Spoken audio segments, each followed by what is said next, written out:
en fait, ça ressemble un peu à une double peine finalement. C'est-à-dire qu'il est condamné à de la prison, et puis lui et sa mère sont doublement condamnés à l'expulsion. Double peine, Bertrand Soubelet?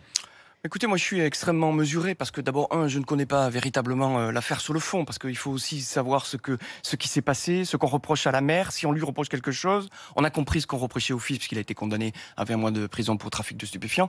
Si l'expulsion est uniquement due à la faute qu'a commis le fils, je trouve que c'est scandaleux, vraiment.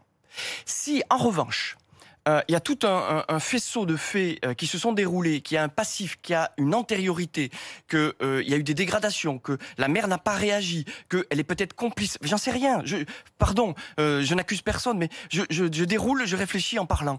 Si elle est un petit peu dans la démarche de son fils et qu'elle n'a rien fait pour l'arrêter, là, franchement, pour le coup, je dis, il faut que chacun assume. Et si elle n'a pas fait ce qu'il fallait pour faire arrêter ses agissements, pour faire en sorte que son fils arrête et qu'il n'y ait pas de dégradation et que on puisse vivre dans cet immeuble ensemble correctement. Il y a eu des rappels à l'ordre, en l'occurrence, mais ça, je voudrais rappeler... Oui, c'est encore autre chose, c'est-à-dire que là, effectivement, je suis tout à fait d'accord. Sophie Mazet et Bertrand Soubelet sont d'accord. On est d'accord, c'est-à-dire qu'effectivement, c'est un scandale si la mère est expulsée uniquement pour le trafic de drogue. Pour les dégradations, c'est encore autre chose. Mais là, on a cette confusion, en fait. Il y a eu les deux. En l'occurrence, il y a eu la dégradation, mais c'est aussi